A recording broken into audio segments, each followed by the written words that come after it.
नमस्कार बच्चों, जय श्री कृष्णा। तो बच्चों, हम लेसन नंबर 5 पढ़ रहे हैं, कोयला और पेट्रोलियम। कोयला और पेट्रोलियम के अंदर बच्चों हमने कल पढ़ा था कि संसाधन किसे कहते हैं, संसाधन कितने प्रकार के होते हैं। हमने प्राकृतिक संसाधनों के बारे में पढ़ा, अक्षय प्राकृतिक संसाधनों के बारे में पढ़ा। इसके बाद हमने जो है समाप्त होने वाले संसाधनों के बारे में पढ़ा, जीवाश्म ईंधन के बारे में पढ़ा, और कोयले के बारे में हम पढ़ रहे थे। हमने कोयले की कहानी पढ़ी थी और कार्बनीकरण की प्रक्रिया पढ़ी थी। अब हम आगे पढ़ रहे हैं बच्चों कि जो कोयला होता है, इसकी विशेषताएं हमने देख ली थी कि कोयला काला होता है, कठोर होता है, सरंध्र होता है, और जब कोयले को जलाया जाता है तो इससे कार्बन डाइऑक्साइड गैस बनती है। प्लस कोयले से हमको विभिन्न प्रकार के पदार्थ भी प्राप्त होते हैं। कोयले से हम विभिन्न प्रकार के उत्पाद बना सकते हैं, जैसे कोक बना सकते हैं इससे, हम कोलतार बना सकते हैं इससे, है ना। तो यदि हम इसके बारे में आज हम अध्ययन करेंगे, कोक के बारे में, कोलतार के बारे में, पेट्रोलियम के बारे में, इन सभी चीजों के बारे में आज हम पढ़ेंगे। तो चलते हैं बच्चों, सबसे पहले हम देखते हैं कोक। कोक की यदि बात करें तो कोक की क्या विशेषता है, कैसा होता है कोक, दिखने में कैसा है, कैसे हम पहचाने कि ये कोक है। तो कोक को पहचानने के लिए, कोक जो होता है ये भी काला होता है, कार्बन का शुद्ध रूप है ये कठोर होता है, सरंध्र होता है, और जो कोक होता है इसका उपयोग एक तो इस्पात के निर्माण में किया जाता है और दूसरा इसका उपयोग धातु को शुद्ध करने में किया जाता है। तो धातुओं को शुद्ध करने में किसका उपयोग करते हैं, कोक का। इस्पात के निर्माण में किसका उपयोग करते हैं, कोक का। कोक क्या है, कार्बन का शुद्ध रूप है, काला है, कठोर है और सरंध्र होता है। समझ में आया कोक। अब चलते हैं बच्चों कोलतार। कोलतार की यदि बात करें तो कोलतार कैसा होता है। कोलतार जो होता है बच्चों, गाढ़ा रंग का द्रव होता है, गाढ़ा द्रव होता है, 200 पदार्थों के मिश्रण से ये बनता है। हाँ, 200 पदार्थों का मिश्रण है, गाढ़ा द्रव है, अप्रिय गंध आती है इसकी, मतलब हमको अच्छी नहीं लगती है ऐसी गंध इसके अंदर आती है ना, और गाढ़ा गाढ़ा द्रव होता है।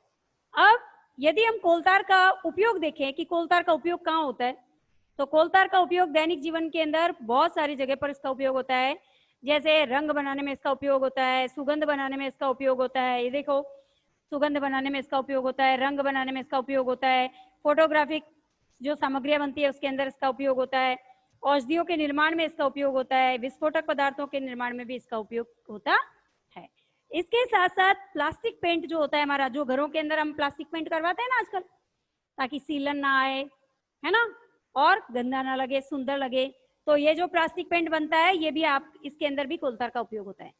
इसके साथ साथ कोलतार का उपयोग सड़कों को बनाने में भी किया जाता है। आजकल सड़क को बनाने में भी कोलतार का उपयोग किया जाता है। डामर देखा है आपने, काले रंग का गाढ़ा द्रव होता है डामर, जिससे सड़कें बनती है, हाँ वही कोलतार है। हम हमारी भाषा में उसको डामर कहते हैं, बाकी उसको साइंटिफिक लैंग्वेज में उसको कोलतार कहा जाता है ना। तो हमने देखा कोलतार जो होता है कैसा होता है। कोलतार की क्या विशेषता है बेटा, कोलतार काला होता है, भूरे रंग का होता है, काला भूरा, गाढ़ा द्रव होता है, 200 पदार्थों का मिश्रण होता है। इसका उपयोग दैनिक जीवन के अंदर विभिन्न पदार्थों के निर्माण में किया जाता है। ठीक है, तो एक तो सड़कों के निर्माण में, रंग बनाने में, सुगंध बनाने में, औषधियां बनाने में, विस्फोटक पदार्थ बनाने में, फोटोग्राफिक प्लेट के अंदर भी, विभिन्न प्रकार की फोटोग्राफिक सामग्री बनाने में भी इसका उपयोग किया जाता है। अब चलते हैं बच्चों, आजकल जो है वर्तमान समय के अंदर सड़कों के निर्माण के अंदर जो है पेट्रोलियम के स्थान पर, कोलतार के स्थान पर बिटुमेन का उपयोग भी किया जाता है। किसका उपयोग किया जाता है, बिटुमेन का उपयोग भी किया जाता है। अब चलते हैं बच्चों कोयला गैस। कोयला गैस जो होती है ये भी हमको किससे प्राप्त होती है, कोयले से ही प्राप्त होती है। तो कोयला गैस जो होती है इसका उपयोग भी जो है आपने देखा होगा कि रोड के ऊपर दोनों तरफ जो लाइटें लगी होती है ना, ये जो लाइट्स होती है ये कोयला गैस से ही जलती है। और सबसे पहले इसका उपयोग, कोयला गैस का उपयोग जो है लंदन के अंदर 1810 के अंदर किया गया था। इसके बाद न्यूयॉर्क में 1820 के अंदर किया था। कोयला गैस के उपयोग से रोड पर जो लाइट्स लगी है के द्वारा रोशनी जो है इससे प्राप्त की गई थी। किससे, कोयला गैस से। समझ में आया। तो कोयला गैस का उपयोग कहाँ पर किया गया, सबसे पहले लंदन में 1810 में, और 1820 के अंदर अमेरिका के अंदर न्यूयॉर्क में किया गया। और वहां पर रोड के ऊपर जो है इससे रोशनी प्राप्त करने के लिए जो लाइट्स लगाई गई उसके अंदर कोयला गैस से जो है वो रोशनी प्राप्त की गई, है ना। रोड लाइट्स के रूप में इसका उपयोग किया गया कोयला गैस का। अब चलते हैं बच्चों, हम पेट्रोलियम की बात करते हैं। पेट्रोलियम क्या है? पेट्रोलियम यदि हम देखें तो पेट्रोलियम दो शब्दों से मिलकर बना है, पेट्रा प्लस ओलियम।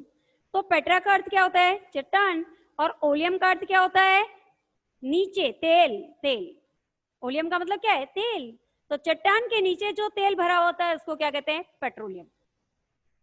पेट्रा मतलब चट्टान, ओलियम मतलब तेल। तो चट्टानों के नीचे भरा हुआ जो तेल है वो क्या कहलाता है? पेट्रोलियम कहलाता है।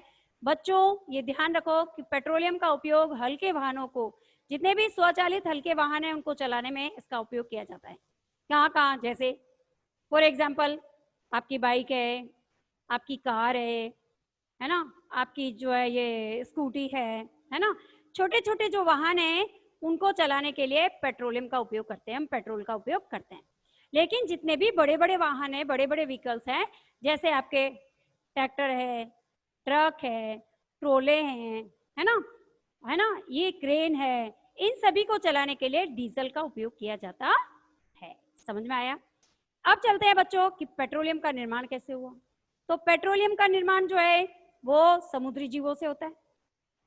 वही जो समुद्री जीव थे, लाखों वर्षों पहले की बात है कि कम से कम हम यही मान सकते हैं कि 300 बिलियन वर्ष पूर्व जब समुद्रों के अंदर कोई भी तूफान आया या समुद्रों के अंदर जब तेज बाढ़ आई, तो ऐसी स्थिति के अंदर जो समुद्री जीव थे वो नीचे दब गए मिट्टी के अंदर, और फिर उनके ऊपर मिट्टी की जो है परतें जमती गई, और ये मिट्टी की परतें जब उनके ऊपर जमती गई तो वायु की अनुपस्थिति में और उच्च दाब और उच्च ताप की उपस्थिति के अंदर ये समुद्री जीव जो थे लंबे समय के बाद धीरे धीरे पेट्रोलियम में बदल गए, लाखों वर्षों के बाद। तो इसका मतलब ये है कि पेट्रोलियम तो बड़ा मुश्किल से बनता है, लेकिन हम उसका यूज अंधाधुंध रूप से कर रहे हैं ना। हाँ, तो हमें पेट्रोलियम को बचाना चाहिए, लेकिन हम इसका उपयोग बहुत ही अनावश्यक रूप से करते जा रहे हैं। ये भी एक प्राकृतिक संसाधन है, ये हमें सरलता से प्राप्त नहीं होता है, इसीलिए हमको इसका उपयोग विवेकपूर्ण ढंग से करना चाहिए, है ना। तो हमने देखा पेट्रोलियम का निर्माण किस प्रकार से हुआ कि समुद्री जीव जो थे जब प्राकृतिक आपदाओं के कारण नीचे की तह में जब दब गए समुद्रों के अंदर, तो उनके ऊपर मिट्टी की परतें जो है जमती गई, और वायु की अनुपस्थिति के अंदर उच्च ताप और उच्च दाब की उपस्थिति में धीमे प्रक्रम के द्वारा ये समुद्री मृत जीव जो थे धीरे धीरे पेट्रोल में बदल गए। इस प्रक्रिया को हम क्या कहते हैं? ये प्रक्रिया जो है, प्रक्रिया का तो कोई नाम नहीं है, लेकिन इस प्रकार से पेट्रोलियम का निर्माण होता है। समझ में आया? तो इस प्रकार हमने देखा, इसके अंदर हमने बहुत सारी चीजें पढ़ी आज। सबसे पहले हमने कोयले से हमको कौन कौन से उत्पाद प्राप्त होते हैं उसके बारे में पढ़ा, जैसे कोक है, कोलतार है, कोयला गैस है, इनका उपयोग कहाँ कहाँ पर किया जाता है, इनकी विशेषताएं क्या है, इसके बारे में हमने पढ़ा। फिर इसके बाद हमने जो है पेट्रोलियम के बारे में पढ़ा, और पेट्रोलियम क्या है, कहाँ पर पेट्रोल का उपयोग किया जाता है, कहाँ पर डीजल का उपयोग किया जाता है, पेट्रोल का निर्माण किस प्रकार से होता है, इन सभी चीजों के बारे में हमने आज पढ़ा। अब इसके अंदर प्रश्न क्या बनते हैं, ध्यान दो, बहुत सारे प्रश्न बनते हैं, ढेर सारे। सबसे पहला प्रश्न तो यही बनता है कि कोयले से कौन कौन से उत्पाद प्राप्त होते हैं, नाम बताइए। तो कोक, कोलतार, कोयला गैस। फिर कभी कभी आ जाता है कि कोक की विशेषता बताओ, उसका उपयोग कहाँ किया जाता है, इसके दो उपयोग बताओ। कभी ऐसे भी आ जाता है कोलतार क्या है, इसका उपयोग कहाँ किया जाता है। कभी कभी ऐसे भी आ जाता है कि कोयला गैस किससे प्राप्त होती है, किससे बनती है, और इसका उपयोग कहाँ पर किया गया है सबसे पहले। तो सबसे पहले लंदन में किया गया, और उसके बाद न्यूयॉर्क के अंदर किया गया, है ना। फिर इसके बाद पेट्रोलियम क्या है, हल्के वाहनों के अंदर किसका उपयोग किया जाता है, ईंधन के रूप में। पेट्रोलियम का उपयोग कहाँ करते हैं, ईंधन के रूप में ही करते हैं। तो ईंधन के रूप में हल्के वाहनों में किसका उपयोग करते हैं, पेट्रोल का, और भारी वाहनों के अंदर ईंधन के रूप में किसका उपयोग करते हैं, डीजल का, है ना। फिर हमने ये भी पढ़ा कि पेट्रोल का निर्माण किस प्रकार से होता है। तो इस प्रकार बच्चों ढेर सारे क्वेश्चन इसमें बनते हैं, आप इसे अच्छे से समझें, और इसके आगे का टॉपिक हम नेक्स्ट क्लास के अंदर पढ़ेंगे। धन्यवाद बच्चों, थैंक यू वेरी मच।